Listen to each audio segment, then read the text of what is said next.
ating pong pagbubulayan ay ating din pong binasa kanina na talata, verse 19 and verse 20.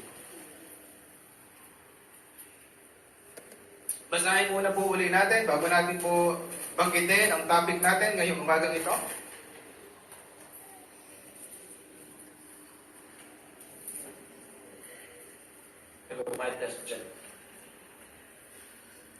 Luke chapter 22, verse 19 and verse 20. Yeah. And he took bread and gave thanks and brake it and gave unto them, saying, This is my body which is given for you. This do in remembrance of me. Likewise also the cup after supper, saying, This cup is the New Testament in my blood, which is shed for you. Isa po sa mga makikita natin lagi na mga pananalita ng Panginoon pagka po may record regarding sa Lord's Supper or sa Last Supper po ng ating Panginoon ay yung phrase na, Do this or this do in remembrance of me. Ang ating pong pagbibigyan ng focus this morning sa ating pong pag-aaral bago po tayo tumanggap ng mga elements ay ang topic na Remember Me. A very important reason in doing the Lord's table. Tayo muna po mag-pray. Our Lord, Heavenly Father, we thank you so much again, Panginoon, sa napakalaking pribilehiyo po na kayo po yung aming masamba. At para po sa akin, Panginoon, maraming salamat sa patuloy na privilege na may pangaral ng iyong salita. Ako po'y kulang, ako po'y hindi karapat-dapat, Panginoon, lalo na sa pangunguna ng isang sagradong gawain ito, O Diyos. Kaya pakintapatin niyo po inyong lingkod. Liliisin niyo po ako, Lord, sa iyong harapan, at tunay na huwag maging hadlang kung ano mga aking pagkukulang upang ang iyo pong mga salita ay maging pagpapala sa bawat isa, Panginoon. Tulungan niyo po ako, at tunay, Panginoon, na bawat isa sa amin ay turuan ng iyong banal na Espiritu. Siya po ang manguna at pumagit na ako, Lord. Maraming salamat po. Pinupuri ka namin at pinasasalamatan sa pangalan po ng aming Panginoong Jesucristo. Amen at amen. Okay. Sa ating pong pagsisimula, mga kapatid, akin muna pong bibigyang definition po sa inyo. Bakit ba natin ginagawa itong Lord's Table, Lord's Supper, Communion Table? Yan. Ano po? Etc. po na magtawag po ng iba. Para po sa mga bago, at para po sa mga matagal na sa review, at para po sa mga gusto pang malinawan, bakit nga ba tayo may ganito? Ano po? Ang SLBC ay every quarter ginagawa ito. Ano po? Nung ako po ay nasa Batangas, sa Pilipinas, kami po naman ay every other month namin ginagawa. Yung iba naman po, once a month. Yung iba naman po ay dalawa lang, gitna at sa pahuli. Ano po? Lagi, kanya-kanya pong schedule yan. Actually, sa New Testament, sila po ay araw-araw nagpuputol-putol ng tinapay. Ngayon, bakit ito isang gawain na ginawa ng Panginoon at patuloy na ginagawa ng church? Sabi po sa 1 Corinthians chapter 11, verse 24 to 26, this is the meaning of the Lord's Supper.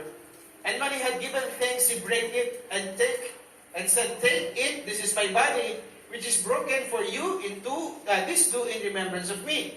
After the same manner, he also took the cup when he had supped, saying, This cup is the New Testament in my blood, this do ye as oft as ye drink it in remembrance of me.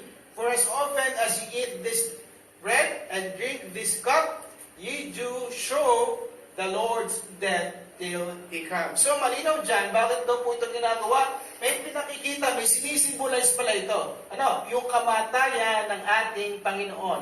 At ang sabi dito, mga kapatid, until He comes. Gawin natin ito hanggang siya ay bumalik. Pero bago natin laliman, alam niyo po bang dalawang ordinansya lang? Dalawang ordinance lang po ang iniwan ng Panginoon sa church. Nagawin niya. Lagi. Ano po yung dalawang yon? Siyempre po, ito po ang Lord's Table at isa po ay ang baptism. Ano po? Sa Great Commission, Matthew 28, 19 and 20. Go ye therefore and teach all nations, baptizing them in the name of the Father, the Son, and the Holy Ghost, teaching them to observe all things whatsoever I commanded you, and lo, I am with you always, even unto the end of the world. Amen. So yan po. As a cross-reference, makikita natin actually, in the early church, sa panahon ng mga apostles, na ginagawa nga po ito, till he comes. Ito nga po yun, Apostle Paul is guiding the Corinthian church. Paano ba gawin ito? Actually, nireview nga po niya ang mga tao dyan dahil sila nga po ay magugulo. Hindi po nila ginagawa ang Lord's Supper ng ayos. So, kanya pong binanggit, ganito nyo gawin, ayusin ninyo, at ito dapat ang inyong ginagawa or isinisimbolize sa paggawa ng Lord's Supper. Gawin nyo ito hanggang sa, kailan daw? Till he come, hanggang sa kanyang pagbabalik, hanggat hindi pa bumabalik ang Panginoon, ang Lord's Supper at Lord's Table ay ating gagawin at gagawin patuloy ng lahat ng mga churches na ang Diyos po ang nagtayo. Malinaw mga kapatid na hindi sapat na hindi dapat itigil ng church hanggat hindi pa bumabalik ang Panginoon. Secondly, as you can see in the text, this symbolizes something very important. Ano yan? Hindi lang importanteng gawin dahil sinabi, o dahil, kumbaga, tayo nakikinabang, no. Sabi ng Panginoon, this symbolizes something, His death. At yung elements na ating tatanggapin ay mayroong ibig sabihin. Ano yun? So verse 24, He break it, at tinutukoy po siyang binalik, ay yung tinapay na walang levadura, unleavened bread. Ano po? At sabi dyan, He break it and said, take it, this is my body, which is broken for you. Yeah, the bread that we will take later symbolizes the body of our Lord Jesus Christ, na nabugbog, nasaktan, nabayubay sa krus ng Kalbaryo. As a cross-reference, Isaiah 53 verse 5, but He was wounded for our transgressions, He was bruised for our iniquities, the chastisement, yung pagpapalo o pagpaparusa, for our peace was upon Him, and with His stripes, sa kanyang mga sugat, ay nagsigaling tayo. Okay? And in verse 25, yung cup mo tinutukoy dyan, yung laman siyempre, yung laman ang tinutukoy, sabi po sa Luke 20, itong binasa natin kanina, ay fruit of the vine. Fruit of the vine. Okay? Sabihin, katas ng ubas po sa Tagalog. This cup is the New Testament in my blood. This do ye as oft as you drink it in remembrance of me. Okay. Ngayon po, mga kapatid, the cup symbolizes the juice, the grape juice, symbolizes the blood of our Lord Jesus Christ na naabuhos para sa ating mga kasalanan. Actually, it specifies in Matthew chapter 26 verse 28. Hindi yan. Ay po yung Matthew 26:28. For this is my blood in the New Testament, which is shed for many, for the remissions of sin. Ang symbolism daw po ng fruit of the vine na nasa cup ay ang dugo ng ating Panginoon na ibinuhos para sa katubusan ng ating mga kasalanan. Dahil sabi po ng Hebrews 9:22, and almost all things are by the law purged with blood, and without shedding of blood is no remission. Wala pong katubusan kung walang dugong mabubuhos. Kaya po, mayroong nagtanong na bakit ang kamatayan po ng Panginoon ay pagkapako sa krus, bakit hindi bitay? Bakit hindi na lang nilunod? Bakit hindi na lamang binaon sa lupa? Bakit kailangan ay pagkapako sa krus? Because of this reality. Kung kailangan natin ng remission, dapat may dugo na mabubuhos, na titigis. Kapatid, this is Paul's writing to the believers of Corinth. Na pinapaalalahanan sila kung paano ito isagawa. In remembrance of me. In remembrance of me. Malinaw na sinasabi ng Panginoon, gawin nyo ito sa pag-alaala sa akin. As a cross-reference pa po, ito po, Acts. Ito po yung unang talagang maagang church na nabuo. After po nang mag-preach ni Apostle Peter, ito po yung mga Christians yung mga believers. Noon, ganyan po ha, and they continued daily with one accord in the temple, breaking bread from house to house. Ito po yung Lord's Supper. Did eat their meat with gladness and singleness of heart. Breaking of bread. Kaya po mamaya, mga kapatid, pagka po ipinamigay po yung tinapay, makikita po ninyo, meron pa po diyang mga magkakabit. Para at least literally, magawa talaga natin, yung breaking of bread. Okay? Hindi naman po sobrang dami, mga 2, 4, 3 lamang po yung magkakasama dyan. Okay? So, yan po ang definition ng Lord's table. Bakit ito natin ginagawa? For remembrance of our Lord, symbolizing His death, His body that was broken up, and His blood that was shed for our sins. Okay? Mga kapatid, as part of my introduction, alam nyo, ang memory is one of the greatest gift of God. Ang memorya. Tama? Not just the ability to think, but to understand, but also the capacity to remember or to install things. Right? Nagkakatuwa na tayo po ay may mga naalalang mga pangyayari. May mga bagay tayong gustong kalimutan, hindi natin maiwasan yon. Pero, isang magandang bagay na may mga bagay din tayong ayaw nating malimutan. Tama? Siyempre, yung asawa mo, yung birthday ng asawa mo, mga kalalakihan, anniversary nyo, lago tayo pag nalimutan natin yan. Di ba? So, maganda talaga ang memory. That's why the loss of memory is also one of the saddest thing na maaaring maging sakit ng isang tao. Tama? Right? Yung hindi ka nakilala alam mo, tatay mo, kung siya po ay mayroong sakit, Alzheimer's or what, yung kawalan ng memorya. At kahit pag tayo nakakalimot ng mga bagay-bagay, tayo ay nalulungkot, tayo ay nasasaktan o tayo ay nadidismaya, lalo na kung importante yung ating nalimutan. Kaya naman po mga kapatid, kapansin-pansin sa Bible, na isa sa napakadalas na mabasa natin, nautos ng Panginoon, lalo na sa Old Testament, ay remember. Inyong alalahanin, or kaya naman sa negative approach, forget not. Hindi ko po maisa-isa, sobrang dami. Pero alam kong, kung kayo po'y nakapagbasa na ng Old Testament, o at least alam nyo ang mga kwento sa Old Testament, especially sa Pentateuch, sa 5 aklat ni Moises, after i-display ng Panginoong Diyos ang kanyang power, ano ang sunod niyang ipinagagawa sa mga Israelites? Ano sunod na pinagagawa? Ano sabi ng Panginoon? Magtayo ka ng pillar dyan. O kaya gumawa ka ng altar.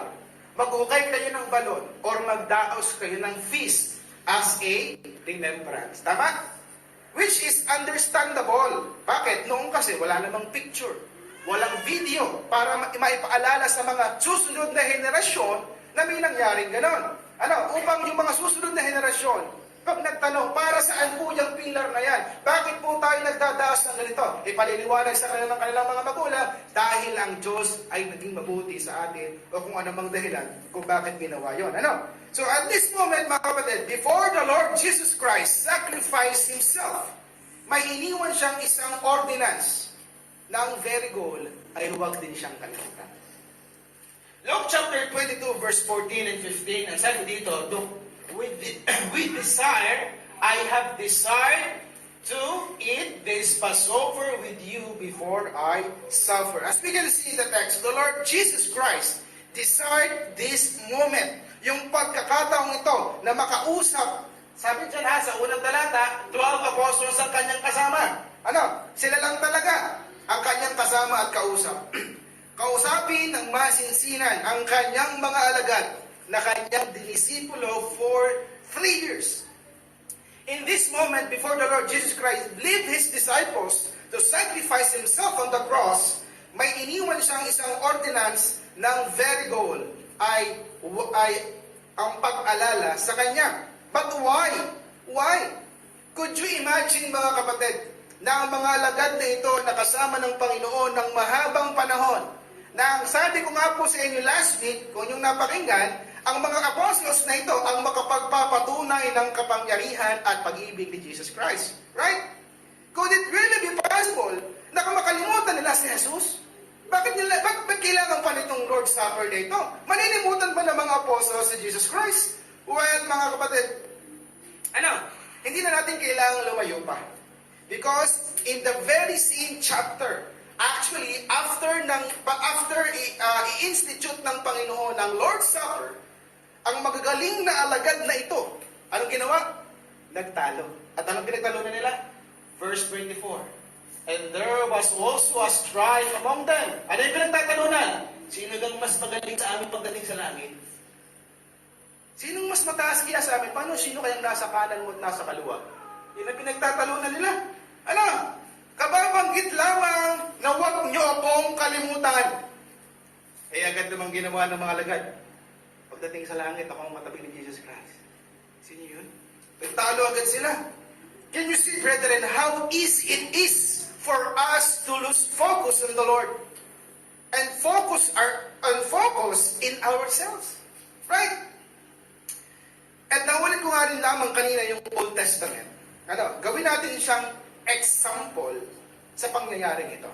Marami po akong babasahin verses, hindi ko po babasahin ng buo bawat isa, pero may makikita kayong magkakapareho. Exodus chapter 13 verse 3. Ito po ay after lumabas ng Egypt at bago tumawid ng Red Sea. Ano sabi ng Panginoon? And Moses said unto the people, remember this day in which ye came out from Egypt, out of the house of bondage. Sino may gawa? Ang Panginoon ang nag-brought out sa inyo. Okay? Leviticus chapter 26 verse 45. Ito po ay habang ibinibigay ang law. Habang ibinibigay ang law. Ano sabi sa verse na ito? Remember the covenant of their ancestors, whom I brought forth out of the land of Egypt. Okay, binanggit ulit. Anong ginawa ko sa mga ancestors nyo? Inilabas ko sila sa land ng Egypt. At ang mga susunod natin babasahin po ay mula sa Deuteronomy. Ang Deuteronomy po ay explanation ni Moses ng Torah sa new generation ng Israelites. Kasi nga po, sabi ng Panginoon, yung susunod na henerasyon, yung henerasyong ito, hindi na makakapasok sa promised land dahil ng inyong kasalanan, yung susunod na. So, kailangan pong i-repeat ni Moses sa kanila ang law. So, ito po yun, Deuteronomy. Tingnan nyo ang kapansin-pansin sa mga talatang ito. Remember that thou hast served in the land of Egypt, and that the Lord thy God brought thee out thence through a mighty hand and by a stretched out arm. Grabe, Yan, ang inyong mga magulang, kayo mismo, ay talagang iniligtas ng Panginoon sa land of Egypt. Deuteronomy 9:7. From the day that thou didst depart out of the land of Egypt. Ano na naman? Okay, Deuteronomy 15:15. Thou wast a bondman, alipin ka dati in the land of Egypt, and the Lord thy God redeemed thee. Iligtas ka, tinubos ka, inalis ka ng Panginoon sa pagkaalipin sa Ehipto. Deuteronomy 16:3. For thou hast camest forth out of the land of Egypt in haste. Talagang in haste kang pinalabas ng Panginoon sa land of Egypt. Deuteronomy 16:12. Thou shalt remember that thou wast a bad man in Egypt. Deuteronomy chapter 24 verse 18. Remember that thou wast a bad man in Egypt, and the Lord thy God redeemed thee. So, paulit-ulit yan. And then lastly, remember that thou wast a bad man in the land of Egypt. So, pansinin nyo yan. Lagi at lagi sa bawat pagsasabi ng law, lagi pinapaalala, ikaw ay niligtas ng Diyos sa Ehipto, ikaw ay nalis doon, alipin ka dati, kinahabagan ka ng Diyos. Yan ang laging sabi sa mga Israelites. And ultimately, ito ang sabi ng Panginoon sa kanila, specific reminder. Deuteronomy 8:11 to 15, tuloy-tuloy pa yan. Basahin ko na lamang po. Beware that thou forget not the Lord thy God, in not keeping His commandments, and His judgment, and His statutes, which I commanded thee this day, lest when you has eaten, pag ikay kumain na ng madami, pag ikay nakapaggawa na ng mga bahay mo, pagka ang mga hayupan mo'y dumami, pagka nagkaroon ka ng maraming pera, pag dumami na ang kayamanan mo, at baka ang puso mo'y matuwa, ay bigla mong makalimutan ng Diyos na nag-brought out sa iyo from the land of Egypt and from the land of bondage, na nag-lead sa iyo sa great and terrible wilderness, sa mga fiery serpents, sa mga scorpions, sa mga drought, na kahit walang tubig, binigyan ka ng Diyos ng tubig mula sa isang bato. Right? Ano pa? Pinakain ka sa wilderness ng mana mula sa langit, which thy fathers knew not. that He might humble thee, that He might prove thee to do the what good and latter thy end. Ano? Pero baka ang sabihin mo, and thou say in thine heart, my power and the might of mine hand had gotten me this wealth. Pagka naman halimbawa, pinagpala ka na, after ng ginawa ng Diyos, sasabihin mo, ay, kagaling-galing ko, kahusay-husay ko, kaya ako nandito ngayon ay dahil ko. Wag daw.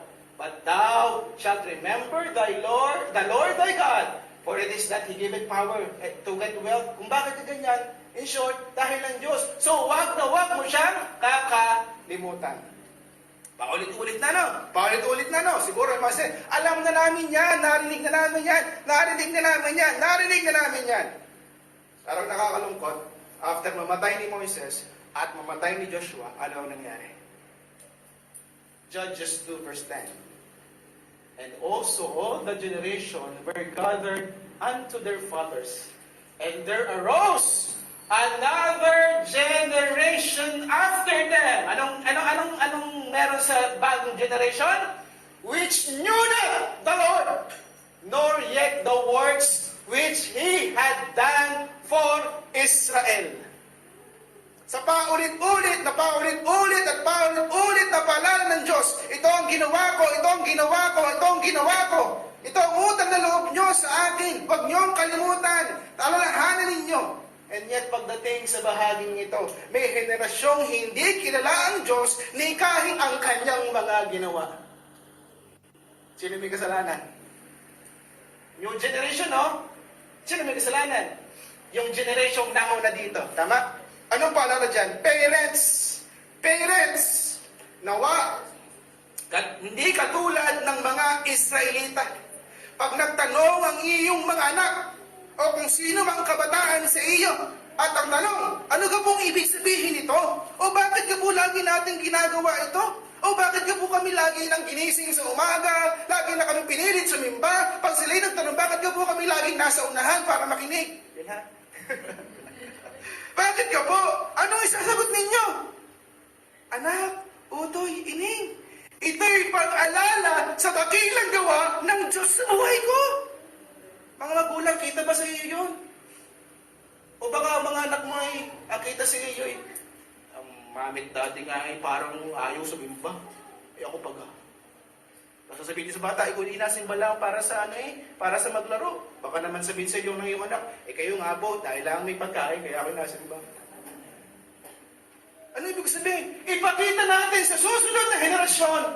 Mga kapatid, lahat ng ating ginagawa ay sa pag-alala sa ating dakilang Diyos. Anak, ang Panginoon diyan na ating sinasamba, aming inaalala sa Lord's Supper, siya na umibig sa akin, iniwan niya ang lahat. Ano po, siya'y nagkatawang tao, namatay sa krus ng Kalbaryo upang bayaran ang aking mga kasalanan. Anak, alam mo ba, sabi niya si Jesus Christ, God commanded His love toward us, that while we were yet sinners, Christ died for us. Habang makasalanan pa ako, habang makasalanan pa tayo, si Kristo ay namatay para sa atin. Much more than being now justified by His blood, we shall be saved from the wrath through Him. Mga kapatid, mga minamahal, isang nakalulungkot na katotohanan na kahit sa panahon natin ngayon, many churches had forgotten Jesus Christ. I believe, isa sa dahilan kung bakit mandatory sa isang church ang gawin ang Lord's Supper is because to remind the believers of the gospel of Jesus Christ. Inulit ko, bakit mandatory ito? To remind the believers of the gospel of Jesus Christ. Why? Many churches, as in many churches nowadays, ano ang topic ng mga simbahan na pinag-aaralan? Pera, pagyaman, paano maging successful, paano maging masaya, 10 ways to do this, 5 ways to do that, how to be humble like me. Ganyan Mga kapatid, yung iba nga po, parang concert at diskuhan na ang itsura ng mga services nila. Nanalimutan na kung sinong dapat ibida. Nanalimutan ko anong goal sa pagpunta sa church. Hindi upang gumanda lamang ang ating pakiramdam sa ating sarili, kundi ang ating goal ay dapat maitaas natin ang ating Diyos. This is the Church of Christ. At tawag sa atin ay Christians. Ang ating identity is Christ. Kaya nga po, brethren, ang sabi ni Apostle Paul, 1 Corinthians chapter 2, verse 2, "For I am determined not to know anything among you, kundi si Jesus Christ lamang at siya na na-crucify." Ano bang topic yan? Si Kristo, at si Kristo dapat ang dulo niyan. Laging si Christ ang center ng lahat ng mensahe, mga kapatid. So, ating alalahanin ang Panginoon. Bakit natin ito ginagawa? Upang huwag natin kalimutan. Huwag mong sabihin sa sarili mong, Pastor, hindi ko man malilimutan ng Panginoon. Iniligtas niya ako. Sabi mo lang yan. Ang dami nang nagsabi niyan. Mga workers and pastors na kilala ko na ligaw ng landas, ewan ko kung kilala pa nila si Kristo. Ano? Mga kapatid, mga minamahal, let us remember and always treasure these moments kung saan pinapaalalahanan tayo, ano bang ginawa ni Kristo sa buhay ko. Pwede mo sabihin, paulit-ulit na lang, alam ko na yan. Kagaya ng mga Israelita. Pagdaan ng ilang panahon, wala na, nakalimutan na. Pero mga kapatid, let me end this message with a word from God Himself. Ano yung kanyang pananalita? Napakaganda po ng talatang ito. Napakaganda. Isaiah chapter 49, verse 15. May tanong, bago natin tingnan yung dulo, sagutin niyo muna yung tanong ha. Can a woman forget her sucking child? O mga nanay dyan. Sister Ami, bilang bagong nanay, kaya mo ba daw kalimutan ang iyong anak na ikangay sa'yo pa dumedede?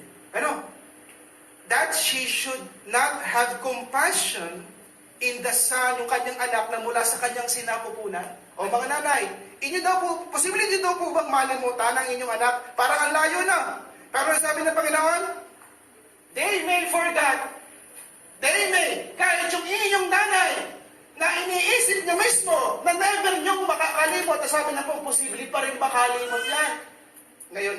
Ngayon, ikinumpara ng Panginoon. Ano sabi niya? Yet, will I not forget thee. Yung nanay mo, baka malimutan ko pa. Pero ako, hindi kita kalilimutan. Ano dapat nating ibawi? Huwag din natin siya kalimutan.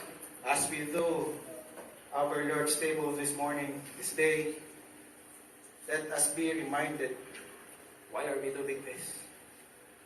Gaya nga ng sabi ng isang hymn, lest I forget your love for me, lead me to Calvary. May the bread and the fruit of the vine remind us of Christ's love by giving His life as a sacrifice. Let us do this, not because of schedule, not because it's mandatory, but because we never want to forget our King, our Savior, our Lord, Jesus Christ. Kapatid, sabi ng Panginoon, remember me. Remember me. Tayo po'y tumungo at pumikit. Tayo po'y mananalangin sa oras na ito.